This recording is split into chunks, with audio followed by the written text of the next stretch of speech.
ako kufa na malade mobo bando babwa kelié.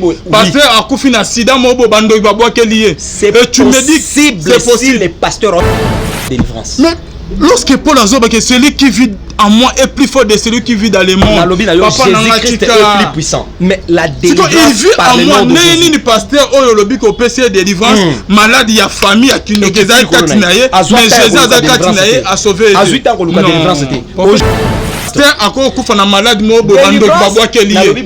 Pasteur akufi na sida mobo bando babwa kelié. C'est possible si les pasteurs ont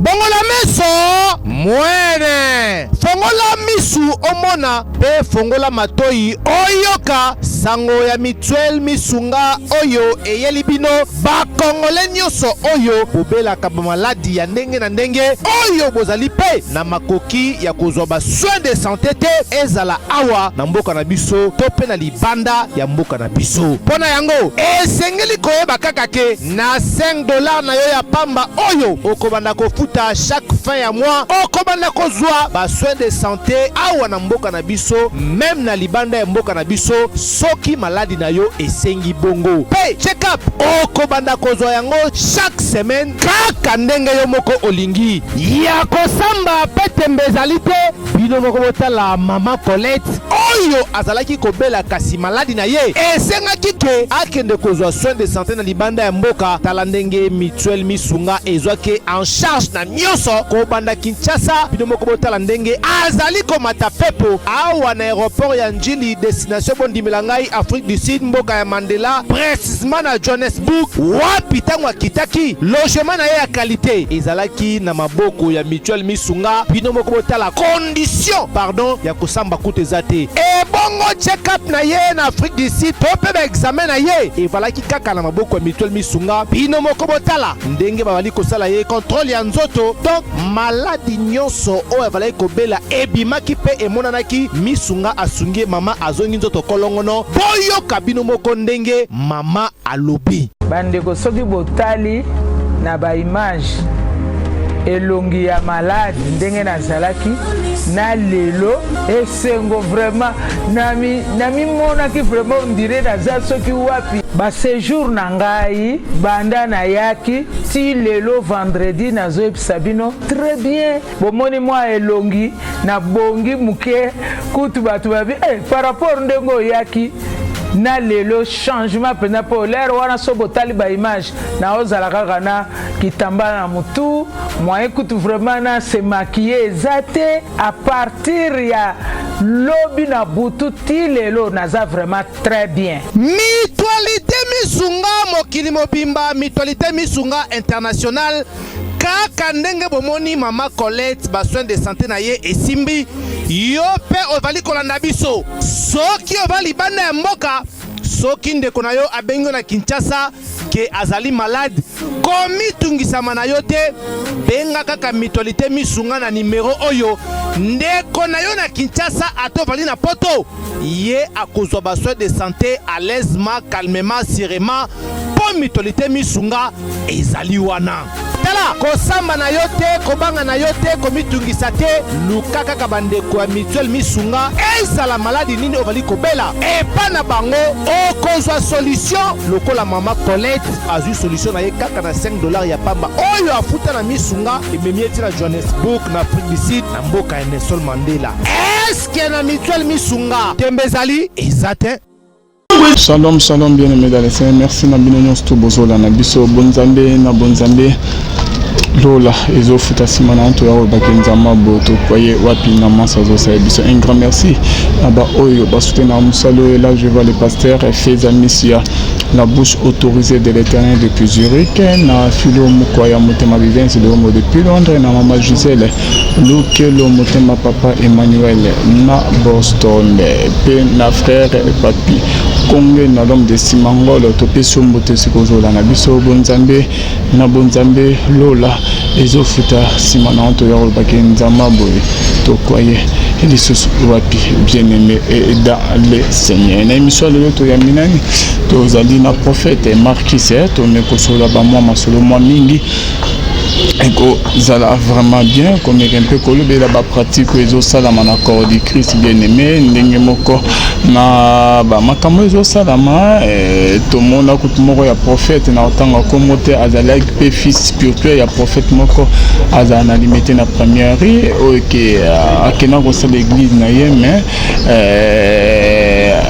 abengisi mama mo na bureau na se ya ba délivrance ya ba pratique moko prophète que à comme un niveau qui est pour que abimana maman pour que maman a délivrance ba témoignage ba makameza moi mingi belé koleka meto meka kosona prophète Marquis concernant ce jour to meka un peu kotalisa au juste ezanine na kati ya corps de Christ. Shalom le prophète Marquis. Shalom de Calvin, shalom na bande gonso balani biso partout. Na tongo na midi ya lelo Nzambe ya lola pambola bande konyoso bafungola kamatoi na bamituna o bazomituna na bandako biso tozala toujours disponible ya koleksa wezali loba na Nzambe enfin ki bande ko ba ko bika bolamu ya Nzambe et bien que na kati na yango il y a des faux il y a des vrais mais Nzambe o azanzambe o ya benga biso so na sena moi awa aotika ba o ya eba bungate voilà.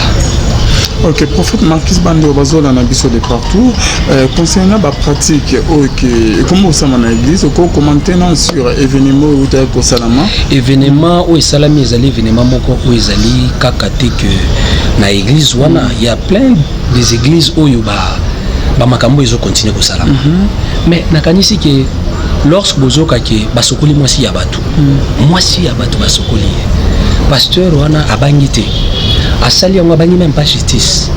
Je crois que même na Europe na Bosani Mboka ndeko moko expliquer nga que il y a une femme aussi comme ça où ya bengi saki pasteur moko lingaka sokola ye abisi yaka na ndaku nanga na zanga moko mobile nanga bimaki nzoka mobile na batama na chambre. Alors lorsque pasteur aye abongisi pe ba bassin à côté pe na douche à préparer mai tango mwasi abato a côté linga bandaka sokola mobile na ya bimi ba petit pasteur ko sakamate. Je crois que bande ko bazana niveau France Belgique ba histoire wana ba petit pasteur ba Emilia qui pasteur makasi et ça reste à savoir est-ce qu'azala qui pasteur tout ezaki kombo bande ko bengai nakanisi que ba pratique nyonso ya mulili o ezo salama na pleine journée na kati ya église to na kati ya ba assemblée o tozo kamba eza biloko o ko permettre na bana na Nzambe ba comprendre premièrement to comme na temps de la fin. Alors na kati ya temps de la fin Satan a se déguisé makasi a commis ndenge Bible zolo ba ke Satan zo se déguisé na l'ange de la lumière. Alors a commis ko sala makambo oyo boye ba penza te ko détecter soki bozana molimo na Nzambe te. Voilà pourquoi na koyebisa subana na Nzambe. Lorsque vous voulez contacter un pasteur ko na croisade, prenez le temps de consulter l'Éternel. Yende kolo milimo yenda tinda basali na ye akope kiso ebisho kuna ko kindete. C'est important pour na bana na Nzambe ba ko bika o ezali ba makambo oyo te parce que moi si ya batu bako sokola ete même makolo bako sokola en église te. Tous ces pratiques wana ba sokoli batu makolo en église. Ba pakoli batu bakoli. Ou bien batu bako confirmer au Bible lobi oui bako pakola mutu huile mais la Bible dit la prière de la foi sauvera les malades. La Bible n'a pas dit l'huile. Et huile oyo Bible zolo baba wendre na mutu oya zobela. C'est lorsque ba homme de Dieu ba ko bonde la pona ye mutu ya Bible zolo ba soka sala ki masumu na mukanda ya Jacques et ba ko wendre ye huile c'est pour dire quoi ba sengelier pardon ba sanctifier mutu l'huile ou ezo symboliser sanctification ko longola mbindoto impureté mutu zala ki nango et na suka nango la Bible ajoute la prière de la foi sauvera les malades. Isa huile. Alors ba huile na ba makambo so sala manakata d'église il y a des actions prophétiques recommandées par Dieu ou le prophète akola mukana tonga lobi non Dieu m'a recommandé l'église sala boy ba sali action prophétique. Mais lorsque kokoma doctrine, lorsque kokoma ki coutume ya kati église, c'est là où nous voyons les diables. Alors ces pratiques là et ko permettre na bana na Nzambe so ba olanda biso ba éviter dans le sens où ba sokolo makolo yo mwasi abato même s'il y a des problèmes. Le problème c'est partout. Luka Nzambe na ndenge ya bien Nzambe na lula ko délivrer yo akokangola yo. Je crois qu'il ne ko wana sale loko moko boy o akokai ko salate Nzamba bimisi na mposa comme j'ai toujours dit awa na bémission Dieu continuera ya ko bimisa batu nyonso ba otanga kombo ya Jésus na faux bimisa ba en public et surtout avant fin de l'année oh toutes ces personnes qui disent Jésus m'a dit ngala kama mto ganga Jésus m'a dit Yesu alobi na nganza malo yo Yesu alobi na yo Yesu alobi na yo oh Dieu m'a dit ainsi parle l'Éternel papa 3-4 fois Dieu m'a révélé des choses, Dieu m'a parlé. Vie n'a changé. Yo nzamba loba na yo vie na yo changé kati. Aux instables na ba tu comprendre que instabilité na ministère, instabilité na nyo sous ça là ba tu ba mon instabilité na kati na yo. Et tu viens dire Dieu m'a dit 3-4 fois Dieu m'a parlé. Histoire ya vie n'a changé. C'est pour dire que je remercie Dieu. Na bolamu na ye. Na mutema malamu na ye. Na ki papa na ye onga nazali mwana. Na komi kitisa nanga liboso na ye 2 3 4 fois nzamba le bilanga vie n'a changé. Donc on ne peut pas venir dire chaque Dieu m'a parlé Alvin Dieu m'a parlé Alvin Dieu m'a parlé az instable mutolo ba Dieu m'a parlé on a instabilité donc nzamba mon instabilité té azo peso ka ba message à bato mususu il faut aussi chercher la délivrance mais lorsque banana nzambe bazo s'approcher na kati ko luka ba délivrance les enfants de Dieu doivent avoir la connaissance de la parole de Dieu na kati ya connaissance en parole il faut ba discerner ba pratique pe ba recommandation na nzambe likolo ba sali nzambe parce que lelo pasteur akoza na mulili akoza na loge neti pasteur moko to dénoncer qui ensemble par rapport ya ba pratique moko mulili parce que na bisa ki to ko continuer ko dénoncer ka ba pratique sur les pratiques ya ko zo ba pasteur ba ya na mboka o ya azali azu ba pasteur na loge ba mon hôtel azu ba ser église a pesi ba so ser mo ebisi nga pasteur wana pesa abisu so ba pasteur wa wuti Congo ba yawa azu biso a ebisu lala na pasteur wana na chambre ça ngolo hôtel ça ngolo hôtel bande ko bele ba olanda ba mambo wana vous voyez et ça les logoté azu pe verser moko lukuta apesi ndenge moko pe na évangéliste mususu mwana moko uti France ayiko lukanzambe awa akomisi pe moi sina parce que ya pasteur wana bimé ya mususu ebimate hein et meke bima ayiko bima il bima nzamba on continue ko dénoncer soki mutu azobata manasima ya Bible. La Bible dit il n'y a pas de choses cachées qui ne doivent être découvertes. Nyon se batame comme on en pense. C'est pour dire que nzamba ke nana batu malembe. La Bible dit Samson ne savait pas que l'Éternel s'était retiré de lui. Lorsque Nzamba tika mutu, oyebate. Lorsque Nzamba zokota na vie ya mutu, il entre avec des bruits. Ah Nzamba tomboli frère tel. Ah yo kanza melinga komi kolobela. Oh il a prophétisé ko kisami. Là Dieu entre avec des bruits. Même mukolo Nzamba zo bima otika mutu, Dieu sort dans le silence. Nzamba bima kana silence sans pour autant boyeba. Donc Nzambe c'est atiki Saoul mais batu babi ka Saoul azawa mais le prophète Samuel sait que Nzambe c'est atiki prophète abandi ko intercéder prophète abandi ko lela la Bible dit na mukanda 1 Samuel chapitre 16 Nzamba bimeli Samuel azotu na ye Samuel quand cesseras-tu de pleurer sur Saoul je l'ai déjà rejeté les prophètes ayebaki que Nzamba boa qui déjà ouena ye les prophètes a commencé à intercéder Dieu ne révèle pas aux prophètes seulement pour que prophète aya atato la toi sakola na télévision pour batu batala ya ça la baise non Dieu révèle aussi aux prophètes parce que Dieu voit en prophète le cœur et l'amour des âmes. Donc un prophète doit avoir l'amour des âmes. Quelqu'un qui se dit prophète doit avoir l'amour des âmes. Parce que lorsque Dieu révèle au prophète, Dieu sait que le prophète, comme il a l'amour des âmes, il va s'agenouiller, faire le travail qu'il est appelé de faire. C'est pour dire qu'intercéder pour la personne,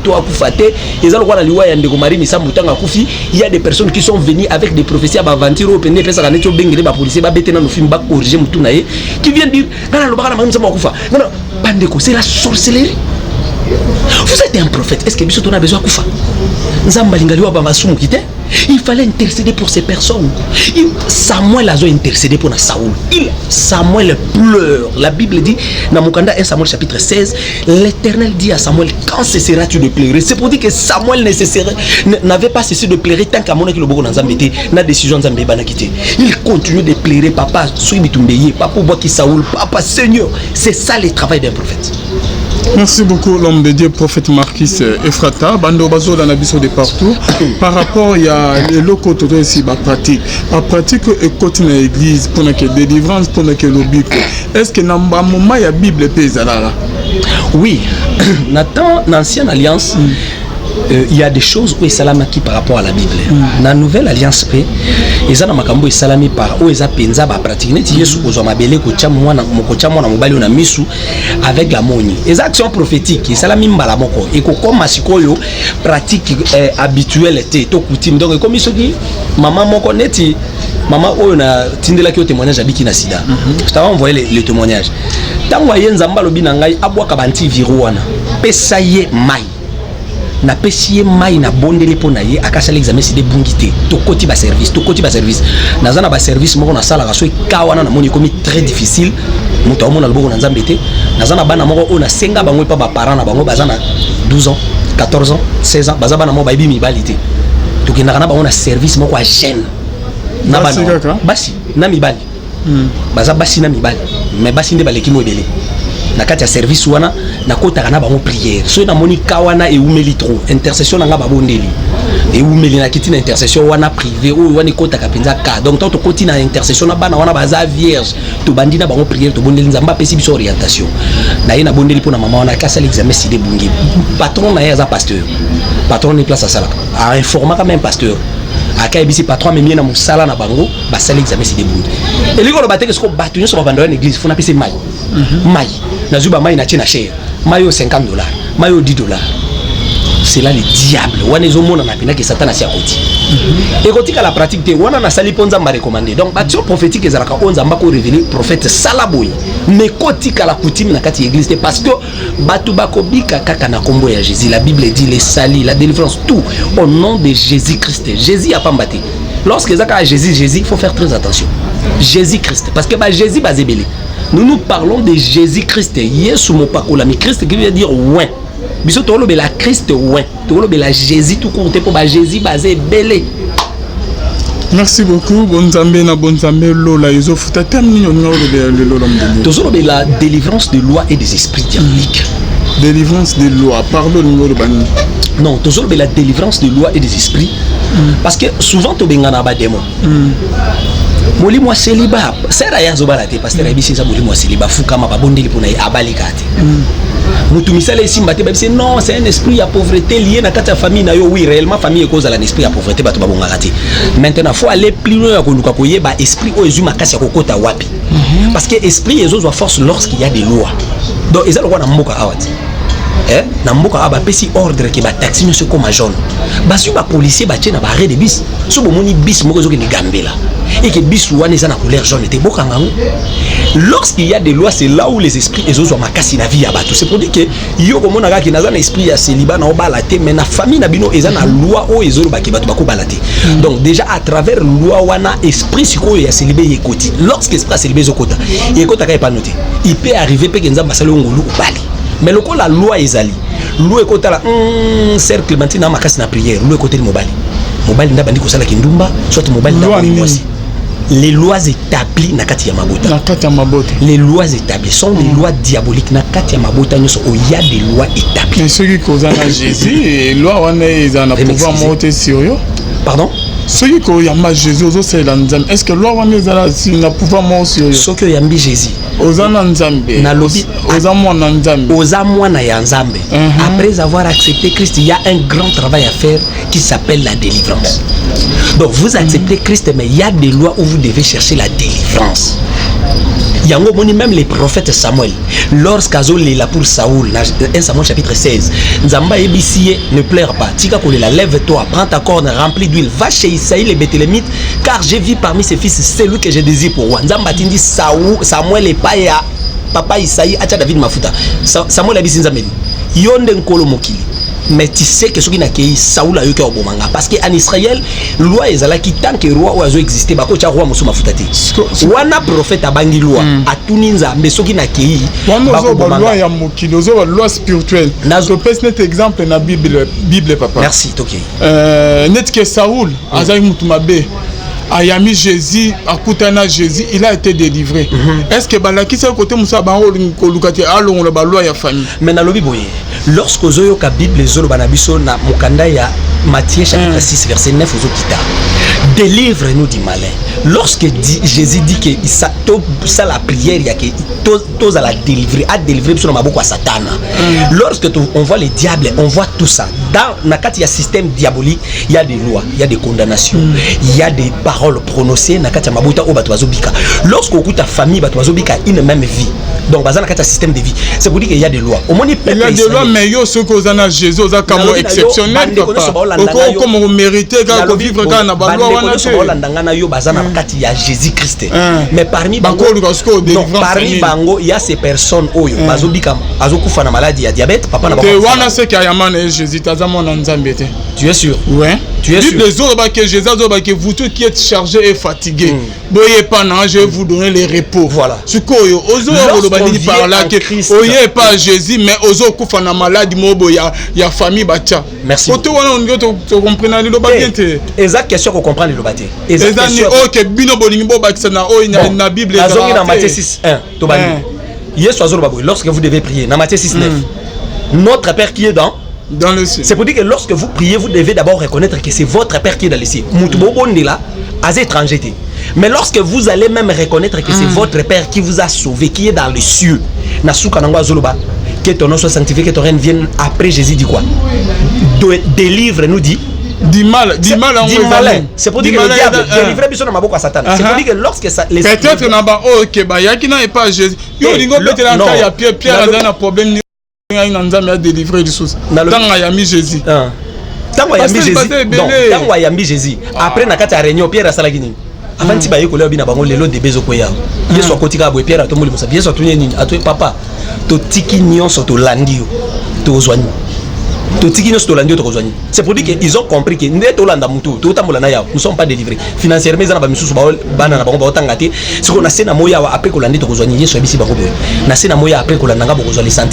les centiples qui veut dire quoi? Tout ce que vous devez faire et se multiplier. Accepter Christ et il a besoin de la délivrance. Loi ya famille. Yoka papa. Donc Zacharie, non, n'a pas cet exemple. Zacharie, lui qui était sacrificateur. Bible écoute zolo baké yena mwasina babango tamona robanga nzambe. Merci beaucoup. So totali couple na c'est sa question nanga. Bazana na ba critères nyonso tout OK nzambe fa ça ila bango. Ko sele na vie ya mutu bo tyango te ke komi ba loi ya famille non volonté nzambe dans un moment convenable nzambe ya rosala. Merci beaucoup. Moment convenable. Moment convenable ya nzambe, c'est ce qui fait que aujourd'hui. Et ko ko moment convenable ya malembe papa. Moment convenable en Zambie liko lobani eza o bandeko ba lobalelo o balate volonté nzambe papa musale simbate volonté nzambe papa chrétien zela moment convenable nzambe ya visiter. Si vous êtes chrétien, profitez à chercher la délivrance. Parce que peuple de Dieu n'a qu'à Israël. Ne me dis pas qu'un chrétien peuple de Dieu, pardon, peuple de Dieu n'a qu'à Égypte. Peuple de Dieu n'a qu'à Égypte. Papa, Yesu a côté na temple ya synagogue. Yesu a côté na synagogue dans Luc chapitre 13 verset 12. La Bible dit là il s'est trouvé une femme qui était courbée depuis des années. Yesu a dit c'est femme, tu es délivrée de ton infirmité. Yesu a côté émotion là-bas? Non. OK. A côté quoi? La synagogue. Yesu a côté quoi? Na église. Miracle nzambe qui part peut-être que moi na moi soit na bango tamola bien na robanga nzambe. Na lobi boye. Na peut soit exemple moi na Bible. Na lobi boye. Na peut exemple. Vas-y. Papa, parmi ba disciples nyons tous Jésus tamola na bon. Ko yebisa ante ke ba disciple ba na pose ya délivrance que Jésus longa ba loi ya famille. Bazalate. Ouais. Oyebelo ba loi ya famille et tika ko régner ba aussi au bango te. Bible zo ba ke to ko ba nouvelle créature. Pour dans zo ba que celui qui vit en moi est plus fort de celui qui vit dans ce monde. Ba nouvelle créature, les choses anciennes sont papa. Les choses anciennes sont passées. C'est quoi les choses anciennes sont passées wana? Lorsque tu trouves quelqu'un oyo vi na yezo ko échouer le la papa na bango le la maman na bango tu dis quoi? Il prie Dieu. Wana azotamo robanga nzambe il n'est pas chrétien. J'ai fait ce que aux chrétiens ozo mériter ba loi ya famille na binote na linga ko ba makambo te pour éviter ba traiter de orgueil. Oyebi combien de pasteurs sont venus to lukeli bango délivrance na ba maladie ya famille. Ba pasteur te ba facteur. Non ne sont pas connus de Dieu. Ba maladie ya famille un pasteur qui prie Dieu, il doit chercher la délivrance. Mais lorsque Paul azoba que celui qui vit en moi est plus fort de celui qui vit dans le monde. Jésus-Christ est plus puissant. Mais la délivrance par le nom de Jésus. Ni pasteur oyo lobi ko pese délivrance maladie ya famille ya kinokeza katinaye mais Jésus a katinaye a sauvé. Azuita ko luka délivrance te. Aujourd'hui na yebisa ki o lisolo ya évangéliste moko auto auto to boko tse loga sika na kata. Merci beaucoup. Ngana ozonga kana parole de Dieu. Na betela ki o lisolo ya ko moko auti ko bunga. Évangéliste ba proposer ye musala moko monene na société moko a Congo ba sodomiser ya musala femme na ye muto ko dévoiler que que tala makambe sala mitala ba pratique évangéliste comme ça ndako. Écoutez. Lorsque évangéliste andimela kinzambe azote ya parole, azoki ta ya koluka délivrance te. Ce que tant moni que non musala nzambe pour évangile les gratuit mais évangélisation demande rambon. Ce que l'air à comprendre que évangélisation faut mbongo ezate bana ne ba otanga ta osala musala nzambe proposer magie à côté. Il n'a pas cherché la délivrance. La délivrance est une nécessité. Moi na nzambe nyoso. Tozolo bela ba o ba ebinza nde to bete lisolo a pasteur. Na zolo bela awa batu nyoso ba accepter. Donc pasteur ako kufa na malade mo bo bando ba bwa ke lié. Pasteur akufi na sida mo bo bando ba bwa ke lié. Et tu me dis c'est possible les pasteurs otambola mabe. Papa, auto beta di solo que non moi nanza menyon tout et Seigneur ka de. Moi nanza menyon. Oyami Jésus liba les eaux oumel. Oyami ni papa. Après avoir accepté Christ, est-ce que il faut chercher la délivrance? Est-ce que oyebi ke ba makamusus ke bande ko ba vivre na ba vie na ba ezagi c'est que bazo payer ba conséquences. Ba conséquences par rapport à quoi? Ko limison za mazo protéger yo suite ya mabe mobo sali ozo au foot ka conséquences. Nous parlons Zela déjà le na pesa exemple. Otikela ngata na parce que yondo ya linga. Question ngasi na comprendre.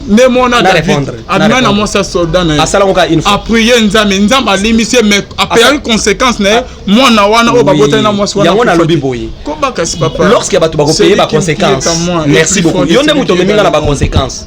Lorsque les gens vont payer des conséquences, écoutez, il y a des conséquences au bateau payer par rapport à ma parole prononcée dans ma bota na ba. Il y a des conséquences au bateau payer par rapport à la loi établie dans ma bota na ba.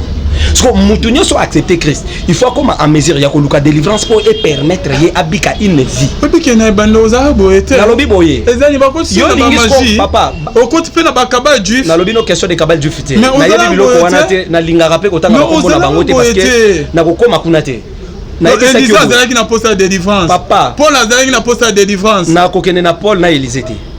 Parce que chaque fois to bando lobela ana si abota kanza bando. Ça moi na délivrance. Siko ya ko bani. Na to za awa tuna bande ko bana ko sa babota. Anna abana au temple chaque fois. Voilà. Bible le dit que Anna tikala ko botate. Mais abanaki ko prier. Oya ko ba ke an pe dans la loi moya famille na ba tchela ki pona ki abotate où c'était la volonté de l'Éternel. Voilà. L'histoire na Bible écoutez. La Bible dit ceci. La Bible dit posera la question c'est pour permettre ngana répondre à la biso posera la question prophète Marc. La Bible dit Anna nzambende asalaki kaza la stérile. Tangash 1 Samuel chapitre 1. OK. Bible confirmait que c'est Dieu. Mais qu'est-ce que cette femme a fait? Elle a commencé à chercher la délivrance, implorer l'Éternel pour la délivrance de la stérilité. Il n'a pas cherché la délivrance. Écoutez, c'était la volonté de l'Éternel. Et c'est quelqu'un qui nous a marqué. Par rapport à quoi? Par rapport à la prière, ce n'était pas que nous avons délivré Molimo et Kobozo l'attendre. Ici, je parle pas de Molimo et Kobo et pas Anna. Posez la question à bien, bâtiment connaissance par rapport à Maman Loba. Mais ne me dis pas qu'un chrétien chaque fois tu dois chercher la délivrance même toi qui crois en Jésus. Non, Loba que yonde au faut la délivrance. Merci beaucoup.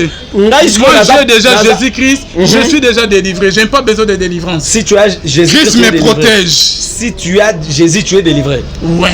C'est une erreur grave na pouvoir lorsque tu sais combattre spirituellement. Lorsque tu as seulement Christ, Papa j'étais toujours dit, moi j'ai accepté Christ tant des années maladie. Aujourd'hui, ils sont pas des païens. Batunyo sont dans l'équipe témoignage la semaine et les cas convenable. Non, moi je ne parle pas de temps convenable. Moi je parle de la délivrance. La Bible dit ceci. Lorsque vous devez prier, vous devez dire que ta volonté soit. Que ta volonté soit faite. C'est pour dire qu'il y a des choses autour de la volonté nzambe mais mina temps convenable. Mais il y a des démons autour bengana immédiatement muto atatoli bola nzambe comme na vie à chrétien. Oh là là. Na vie à chrétien. C'est bon. La Bible dit ceci. La Bible dit ceci. Nous n'avons pas à lutter dans la chair. Nous avons à lutter contre les princes de ce monde des ténèbres, contre les esprits. La lutte c'est quoi? C'est le combat. On combat pour la délivrance. Papa, lorsque vous combattez, vous devez combattre pourquoi? Pour la victoire. Le combat, c'est la délivrance. Les combats, c'est la délivrance. Moi, dans Nzambe, nous sommes la délivrance. Lorsque vous acceptez Christ, la Bible dit, je vous ai donné les pouvoirs. Pouvoir, marcher sur les scorpions. Les scorpions, les esprits mauvais. oyeko ya ko établir na kati na bino yango boni thème na biso za délivrance des lois et des esprits. Alors toko ya tembangu to le bela batu molimo mabe na vie na yo si y a pas de loi les esprits aux autorités les colons na yo te. Il y a des choses qui permettent na ba esprit combattre via mutu. Un, ce sont des lois établies na kati mabota, soit na kati via mutu. Deux, c'est les péchés. Lorsque muta sumuki, lorsque muta otambola na kindumba, azokota ba esprit na kati ya bomo ina ye. Mais ba premier esprit oyo ko ya neti mwana moko ya 2 ans ba ye na ye, azosala ba crise to kuti na kati na ye na nzela prophétie, un esprit de mort ezo combattre ye. Maintenant to bondel to landel na prophétie, ba nzamba zo révéler que mwana oyo azokanga makanga oyo eza makambo ya mbongo libale ko kate, nde ba lobaka na mwana mosi wana ko simba mwana te. Avant esprit de mort, il y a des paroles qu'on a prononcées na sorcellerie. Il y a des paroles qu'on a prononcées sur cette femme. Aya Bali, il a accepté Christ. Maintenant à Bali, mbongo libale ko kate kindoke telemi. Aza mwana na nzambe.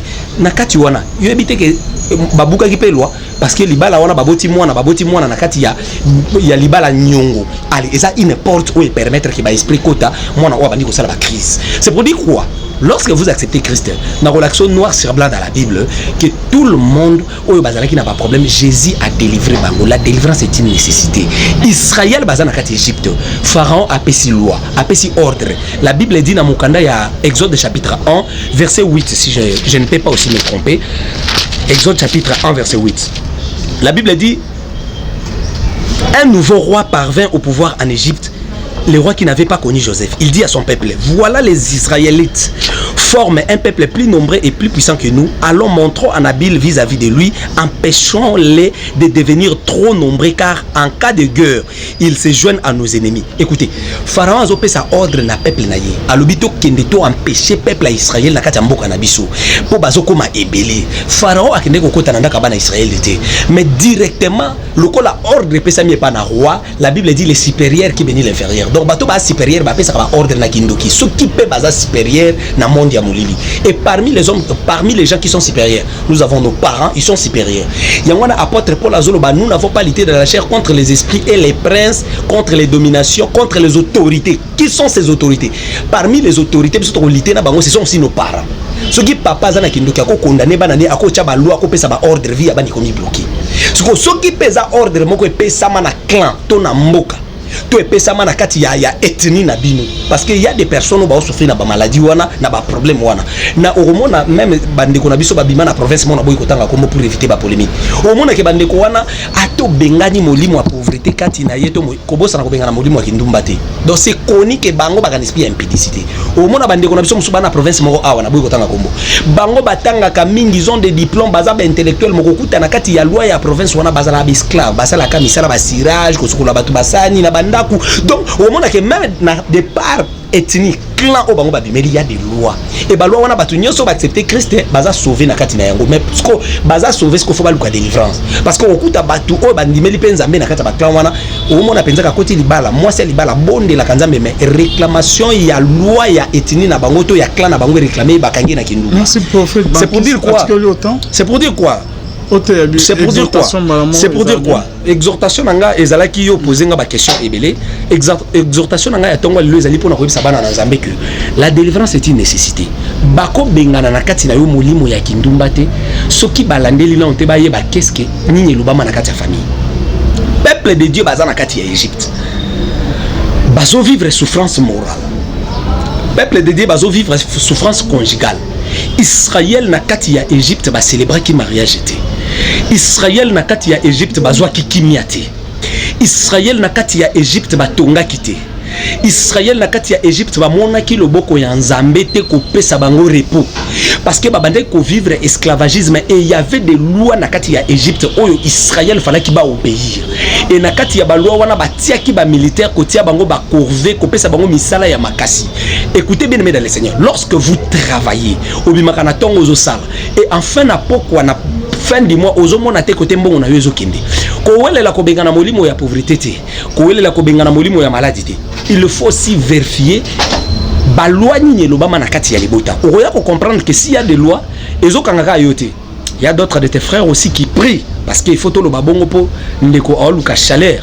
Il dit que non, ce qu'on accepter Christ et si liwana Après avoir accepté Christ, écoutez bien aimé dans le Seigneur, tu dois chercher la délivrance. Maintenant, quand il y a thème la délivrance de loi et des esprits, on peut comprendre peut-être que toi aussi, il y a des esprits, il y a malades, mais tu pries. Parce que lorsque il n'y a plus de condamnation pour ceux qui sont en Christ, écoutez. Lorsque il n'y a pas de condamnation, il n'y a plus de condamnation pour ceux qui sont en Christ, écoutez. Condamnation est par rapport à ce accepter Christ et yaya bako wa condamner yote. Ça c'est la parole. On ne peut plus te condamner que yo ibaka ou melaka cigarette ou longo la bazemi bako condamner yote ou accepter Christ. Il y a plus de condamnation dans ce sens là.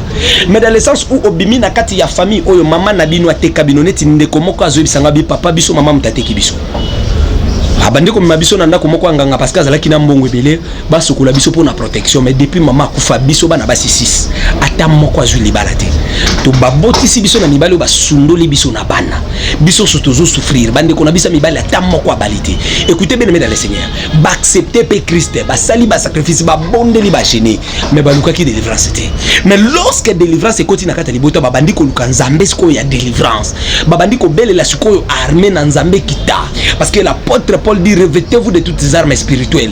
Bien aimé, ba armes spirituelles wana ezate ke yangonde ko bundelo po kendelo la te. Les armes spirituelles les apona ko détruire tous les pratiques et tous les lois établies na kati ya mabota.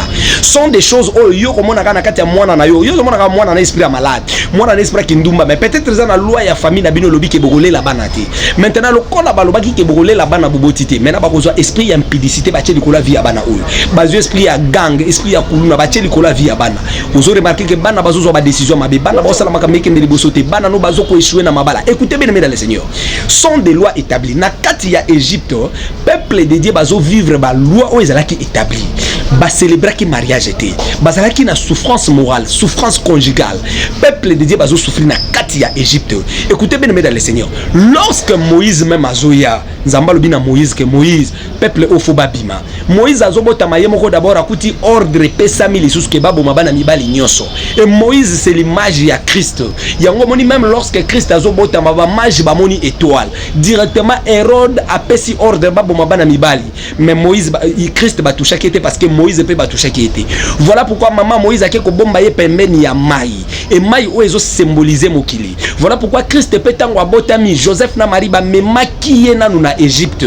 Égypte ezala ki mabele o ezala ki plus na occultisme, plus na kati ya monde a contempler ba esprit nyonso o ezo diriger monde à cette époque parce que cette époque Égypte ezala ki très puissant. Et c'est alors que maman Moïse pas kenda ko bombe na mai a contempler ba esprit pour mukola comme qu'il bosso mer rouge. Moïse a kokai ko reculer te. Moïse a lobaki na ba Égypte na ba na Israël. Les Égyptiens que vous voyez aujourd'hui, vous ne les verrez plus jamais. Yango moni Christ likolo ya croix. Atatola que ezalaki victoire likolo na biso parce que Moïse pas atatola que on a. Alors likolo ya croix lorsque makile zotanga symboliser la mer rouge. Écoutez bien aimé dans le Seigneur. Lorsque peuple disait bazobi kanakati ya souffrance morale, conjugale, Moïse ayi. Moïse a ebisi peuple de Dieu nzamba tindingai, peuple o bandimaki na facilité te. Baduta ki baluka ki ba mona miracle o Moïse akoki ko sala. Moïse a bandi ba démarche ko bimisa peuple de Dieu. Écoutez, peuple o bazalaki na kati ya système de vie. Par rapport ya balwa Moïse atoboti mona na kati Égypte mona wana az esclave. Ata mona na yo abotami na kati ya mboka wana ataza kitoko ndenge aza esclave. Na kati esclavagisme oyo bien aimé dans le Seigneur. Force ya pharaon ezalaki nde serpent. Yango moni lorsque nzamba zo pesa Moïse mission apesi abisi Moïse bwaka nzete za na maboko na yo. Nzete bongwa nyoka Moïse abandi ko kima. Nzete wana bâton ezo symboliser parole de Dieu. Lorsque Moïse azali kotambola na bâton wana ezali ko beta ba mouton ba kende de gauche so ba kende de droite bazonga de gauche. Bâton ya Moïse ezo symboliser parole. L'homme de Dieu marche avec la parole. Ministère etambola na parole. Ezana ba miracle na ba prophétie dans la parole d'abord. Parce que parole muté ko mabana na nzambe na repentance. Parole muté zo mabana na nzambe na sanctification pe na délivrance pe na royaume du cieux. Écoutez bien aimé dans le Seigneur. Lorsque nzamba salaki miracle oyo ezalaki pona kobisa Moïse ke mboka bofandi ezana ba pouvoir ya parole oyo ko dominer bino. Alors yo comprendre à partir à lelo que yo posa na langage. Bâton ya Moïse eza langage eza parole parce que yango nde mutu falaki mais la parole nyonso oyo pharaon alobaka déjà. Oyo pharaon alobaki déjà likolo ya souffrance ya peuple de Dieu. Yango moni bien aimé dans le Seigneur. Tangu tozo mona que force ya pharaon ezalaki serpent, serpent oyo ezalaki totem.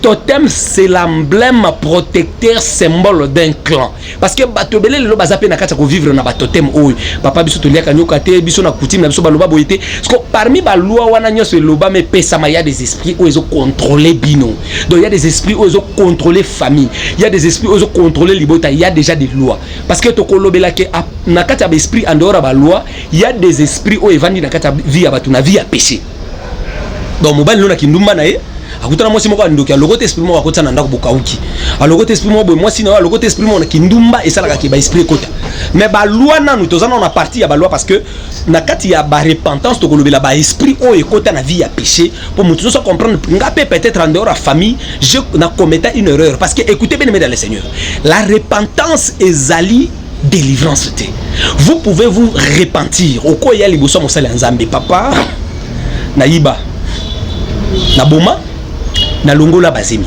mais après avoir kolongola bazemi osopaki makila écoutez eza esprit de mort oyo tombolaki po nzambe même ayebisaki pe kaye kende ko sopi makila ende kona yo mabele oyo yo kolone ko bota lisusu te c'est pour dire que mabele zui esprit de mort likola makila oyo sopi telemisi c'est que soko loni ko kufa siko bien embe dans le Seigneur bande ko senga nini après avoir repentance et salami que non na boma na salabu il faut siko en toi ba chasser l'esprit o ekotaki lorsque fongola qui porte yangwana Christ azobisa ba ekoli na ye lorsque boko bengana démon abimi démon aka tourna moni bisika okota te akozonga soka yeko kutanda ko wana vide akazui 7 démons plus méchants que ba koti nanda ko wana okutanda ko vide cela veut dire quoi okosa la repentance mais tu restes vide c'est pour dire que balukeli yo délivrance c'était un jour l'esprit là ekoya kozonga kati na yo au commettre de mêmes erreurs yango moni après ba repentance au sala au continuer na ba mêmes erreurs après ba repentance na yo vi na yo fongwa mate obika sur le boko nzambe te sko comme là yo et comme là yo culpabilité donc là quand tu pries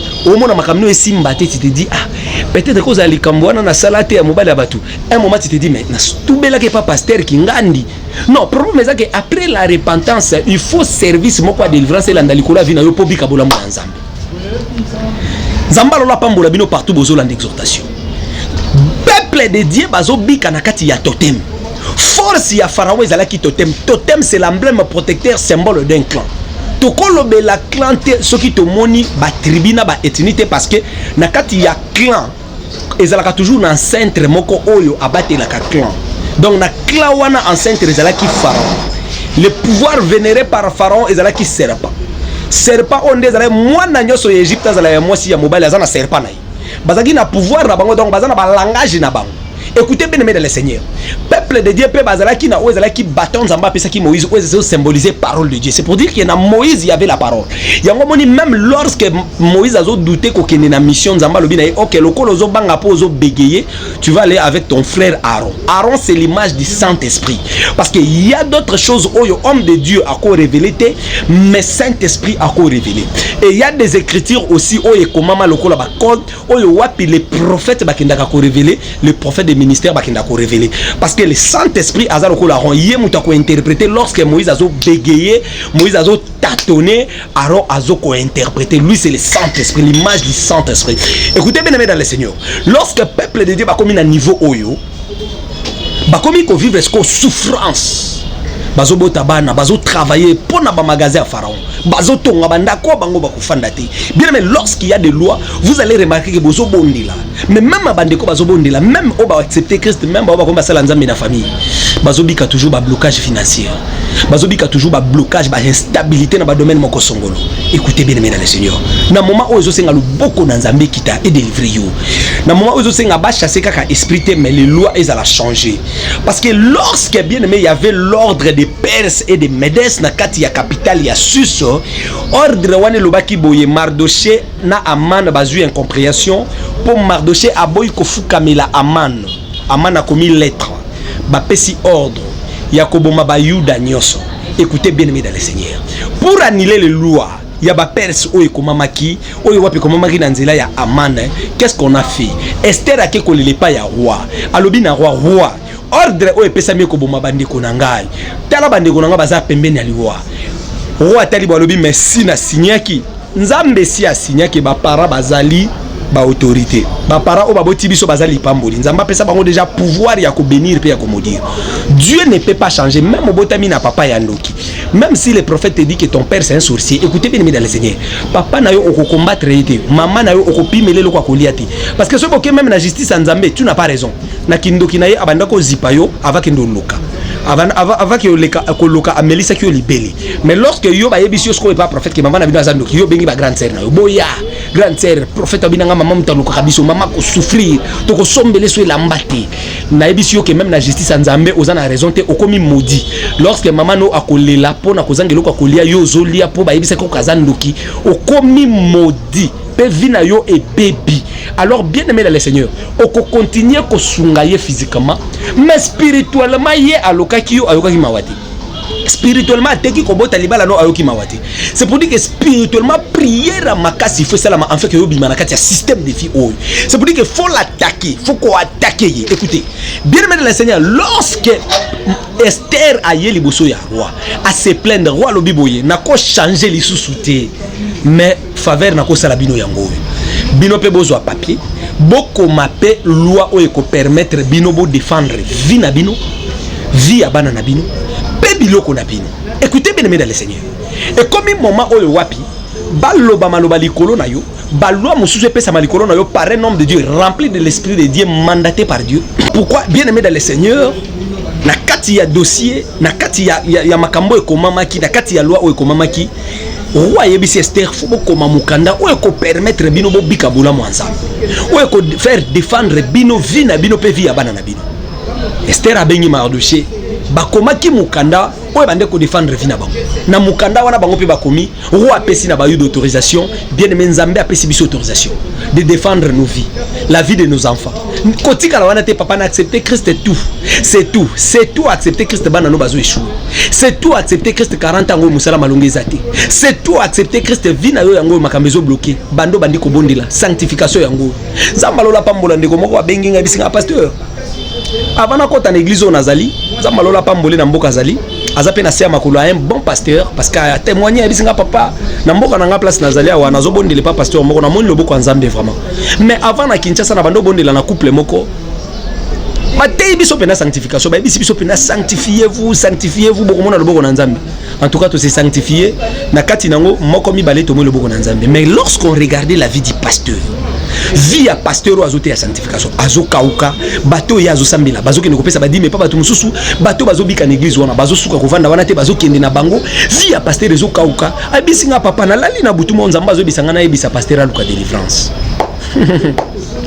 Abi papa na moni sona ke na ebisi pasteur aluka délivrance ko mona ngem poli pona zaki mwana mais le corps Saint Esprit déranger ki nga na ke na ebisi nga bi papa na ebisi mama ma pasteur na ebisi mama nzamba lobi na en tout cas boluka délivrance na ba problème so beaucoup tana. Heureusement que c'est un couple aussi bazali rempli de l'esprit parole o ekoti bango ba koti na service à délivrance. C'est robisi nga papa après délivrance ba mona ki loboko na nzambe. Mais avant wana tant bazali ka sanctification, la sanctification ne suffit pas. La sanctification ne suffit pas.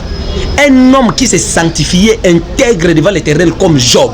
Lorsque le diable a côté bandiko touché biloko naï, ce qui Job a tellement qu'à la prière à chasser diable, le diable n'allait pas résister. Ko sakana na muto a sanctifié te, ko sakana muto azotambola l'intégrité te nzamba zobete la Job tolo. Un homme comme Job avec l'intégrité, s'il pouvait s'élever, tout ce que Job ignorait, c'était le combat entre lui et le diable. Job faisait que pleurer. Yango na pekisaka yo otika na yo kolela. Nzamba yo kana yo kolela te. Écoutez bien dans le Seigneur. Lorsque la Bible dit peuple de Dieu babandi ko souffrir, babandi ko belela nzambe, Israël baleli ti balembi, alors na suka nango babandi ko crier. C'est alors que Moïse aye nzamba yo ko mila bango délivrance. Mais na kati ya souffrance na bango. Bien aimé nzamba pesa ki Moïse langage pour na ko détruire langage ya pharaon o ezala ki force ya nyoka. O ezala ki totem onde ko moko bisinga papa mama na biso ezala kana nyoka moko na nzungu na ndaka na mboka tozalaka.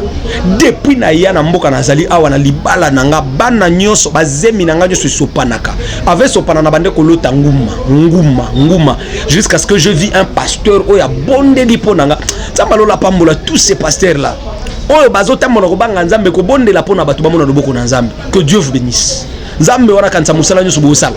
ba pasteur a bien bosé belenza malola pambola bino abi je vis un pasteur na ebisi pasteur nga bi papa so na lotingu mazemi sopanaka pasteur on a bondeli ponanga papa na bana mibale mais nazo continuer ko remarquer que bana bazo bela et tout ça là qui service. Écoutez bien mesdames les seigneurs, force wana ya balou outil déjà de par la famille. Accepter Christ mais bazemi ba avortement.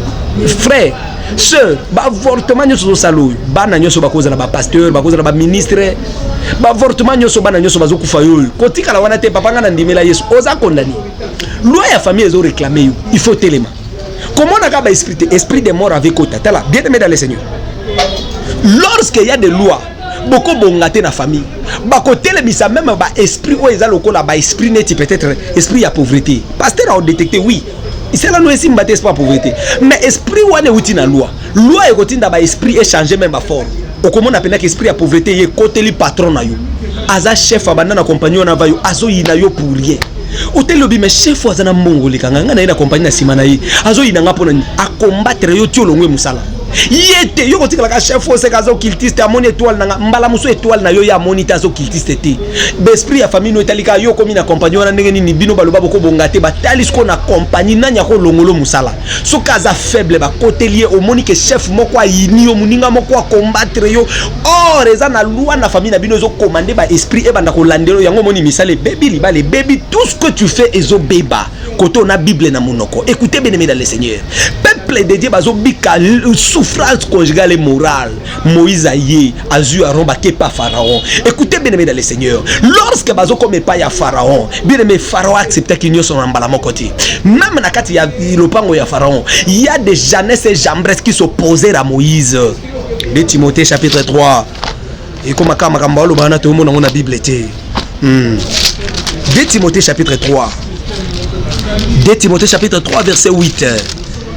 Zambalola pambola bandeko so baza connecté na journée ya lelo na Rehoboth na France. Bible zoloba que na 2 Timothée chapitre 3 verset 8. De même que Janès et Jambres se sont opposés à Moïse, de même que les hommes s'opposèrent à la vérité. Écoutez bien aimé, Janès et Jambres va s'opposer à Moïse comment? Lorsque Moïse n'a pas côté par Pharaon, bah que les Nzamba lobi faut tika peuple na yé. Nzamba prévenir na Moïse que ce qui beaucoup mi Pharaon ko boya boboa quand c'était miracle salama. C'est pour dire que parole na bino est démantelée bilo konyo soit Pharaon. Bien mais délivrance ya peuple de Dieu et banda ki mukolo bakati sa ki m'a rejeté. Délivrance ya peuple de Dieu banda mukolo Moïse a côté que pas Pharaon a bois qui était na c'est Pharaon a bengi ba magicien. Janès na Jambres ba bisi Pharaon équipe ko pour la té. Biso peto benga ba magicien ba telemeli Moïse. Janès et Jambres. Écoutez bien dans les seigneurs. Et cause à la loi ya coutume na yo, ba loi ya coutume cause à la papa mutasala ngo déjà kenda. Papa akufa mais il y a des esprits où kotika la loi Janès et Jambres, ils ont s'opposer likolo na yo balate, ils ont s'opposer likolo na parce que mobile ya ko na famille, okokuta nzamba sungi ozu mobile ya bien, mais mobile ya bibi na famille obavanda kana mwasi moko te. Eza loi ya famille na bango. Loi ya kotika la loi te, loi ko commander ba esprit ko ya ko kote koko misa même yo moko mwasi empuli. Balwa wana esala ke famille wana bavanda na mwasi moko te ko sala ke mama bokilo batalika na kati ya libala na yo nanya faible mama bokilo écoutez mama bokilo a yini yo pour rien à combattre yo pour rien. Vous allez rester là mama bokilo azandoki alingaka ngate pona sambelaka. Écoutez famille na yo moko ko sala na loi ke bovanda na libala te siko ba esprit etali ko kote la nani pour libala na yo ebeba. C'est pour dire que faut être une femme et un homme de prière o ko yeba ko luka délivrance likolo ba loi nyo ce ko mama enseignement ko continuer bien dans le Seigneur. Écoutez bien dans le Seigneur. Janès et Jambres babandi ko s'opposer likolo ya Moïse. Pendant ce moment bazana kata ko s'opposer Bible zoloba que Moïse a bois kinzete serpent oyo aye komela ba serpent nyoso ya ba magicien. C'est pour dire quoi? Pharaon n'avait pas qu'un seul langage. Il y avait aussi d'autres personnes à côté de lui au bazala qui pena ba langage. C'est pour dire que ba langage ezala ki ya ndenge na ndenge. Il y avait beaucoup de paroles oyo bande ko loba mabutu mo na kati Égypte. Israël faut ba nyo kwama. Biso bango bako balate. Awa bango bako mona sengote. Faut ba tongela biso banda ko. Donc il y a des paroles, il y a des lois oyo loba makana kati libota na yo. Bana Antoine bako mona bolamu te, bana Marie ba okende liboso te, bana Clémentine to bloquer bango. Toutes ces paroles là bien aimées dans le Seigneur. Bible zolo ba ke Yesu tanga matine kulusu amataki likolo ba maloba nyoso a cloué en na croix. C'est pour dire que ce n'est pas que quelque chose qui s'est fait et tikali bongote. Yo si ko faut zota ko bonde la ko détruire yango au nom de Jésus-Christ. C'est pour dire que service oyo ezali service moko oyo ezali penza na 19 jours et bandi le 10 ko suka le 29 septembre. C'est pour dire que bien aimé dans les Seigneur tozo la na mabele na c'est donc tozo tanda bitoko tozo bonde la chaque butu. À partir déjà il y a 22h 23h 0h bande konyoso oyo bakutinda ba requête na WhatsApp. Intercession ça là un grand travail likolo bande konyoso bazo mona ba esprit à malade, esprit à complication papa maman na biso azaki na vie onde landinga. Écoutez, lorsque le peuple de Dieu bazonyo comme bien aimé dans le Seigneur, nakati ya force ya loi ya totem oyo Moïse ayaki na parole de Dieu, oyo ezalaki bâton. Parole oyo même ndenge na zoloba awa et même ma délivrance du kolabo moina yo parce que peuple oyo bien aimé dans le Seigneur babandaki ko vanda na kati ya Égypte balobaki na bango ki égyptien te yango yo ki Bible zoloba ke babengaki bango un bayuda et puis babengaki bango ba ebelo babengaki bango ba hébreu à cause de leur langue hébraïque bavandaki na kati ya Égypte mais balobaki ki égyptien te bazalaki na langue na bango. Voilà pourquoi la Bible dit nous sommes dans ce monde mais nous sommes pas de ce monde. C'est pour dire que la Bible ajoute là où mokilezo benga congélation nous ne devons pas appeler ça congélation. C'est pour dire que bien aimé dans le Seigneur oyo mokile koloba ke congélation biso to koloba ngo bongo te parce que toza na langage moko te peuple oyo bavandi na kati ya Égypte mais balobaki ki égyptien te yango babengaki bango ba ebelu donc babengi bango ba hébreu à cause de leur langue hébraïque. Babengi bango ba juif lorsque ba traverser mer rouge ba matina ngomba lolenge na bango ya kobondela na bangomba nde sali ke babenga bango ba juif. Babengi bango ba hébreu ozomona mukolo Joseph na ndaku ya Potifar atikeli mosi ya Potifar elamba mosi ya Potifar azwe elamba lobi ala kisi Potifar abitala tala hébreu memela kinga wa makambalinga salangai mukolo mwana ya Pharaon azo lokota Moïse na mai batali Moïse babi certainement oza bana ya ba hébreu babenga ki bango ba hébreu à cause de leur rang changer langage na yo papa famille na biso bato babonga te yo ko bonga bato babala kate yo ko bala tu n'es pas venu accompagner les autres sur cette terre bato basimba kambongo te yo ko simba pe okokufa nango jamais okokufa otika ba karakaso otika bana libanda ndenge papa na bino atika bino. Écoutez bien aimé dans le Seigneur soki ngai prophète Efrata na kendaka classe na chassi à viva eza vie papa tikela kinga mais na kotike la vie nanga bana nanga vie wana te yo kotike la bana no vie oyo kutina kata libota te. Bien aimé lorsque ozoluka délivrance baloi ekoya donc 19 jours o eza extrêmement dangereux, prophétiquement dangereux, radicalement dangereux dans la prière contre l'ennemi, contre les lois et les esprits. O evandisio na kati ya sida, o evandisio na kati ya ba myome, ba fibrome, o evandisio na kati ya cancer, o evandisio na kati ya ba hypertension, o ezo troubler santé vie ya banana yo à travers prière oyo obikabolamu ya Nzambe ya Efrata. Prière ko continuer bien aimé dans le Seigneur, numéro ya prophète yangwana bande ko so bozo landa biso partout. Aux États-Unis, Nzambe alola pambola bino boze belé. Là je vois mon père Polydor Saïdi, bande ko so bozo landa biso na Boston. Que Dieu bénisse. Tika na exhortation oyo mutuna mutoza temps ya ko concentrer ko bonde la likolo ya ba loi ko détruire yango après ko landela ba esprit parce que ba esprit ezo zo force de par ba loi et bande ko nyoso oyo ke ngana remarquer bon c'est le péché ngana sumuka ki oui to ko ya pe enseignement parce que ba jour ezana no belé Nzamba lola pambola ba requête oyo bande ko botindela kabiso to oyo na lekisa ki ba témoignage bande ko batatoli Nzambe eza ba requête oyo botindela biso kaka na WhatsApp. Donc vous écrivez votre nom et prénom, vous envoyez la requête intercession ba 8 si vous voulez d'autres orientations en écrivant parce que na bapel en tout cas toza chargé makasi kaka na kokoma to répondre l'air nino koki ko benga oyo wapi service et ko la disponible ya ko la service pour na yo ko gêner pour na yo sans condition Nzamba lola apambola yo parce qu'il y a pas mal de choses sur makamna Nzambe ote na benga ki prophète pas bon de langa lobi nanga avant ba ko bon de la pour nanga pesa $500 et lorsque vous dites des choses comme ça ce qui baloba ki no ngote c'est un grand péché ya ko kosela quand même basala Nzambe makam. C'est pour dire que il y a trop de choses comme ça. Vous appelez Alvin. Prophète Alvin Nangaï, faut afuta mbongo. Alvin me transmet quelque chose que je ne connais pas. Osumugi ndeko, Osumugi. C'est parce que n'a ko rappelé ba nekonyo so lorsque otinda requête, prière est gratuit. Ils ont la condition te. Osomba ulte. Interso ba ko gêner pour no pe ba ko bondel. Soko lingole ka prophétie, ezapé gratuit. Ou les cas prophétie ou ka orientation Nzambe.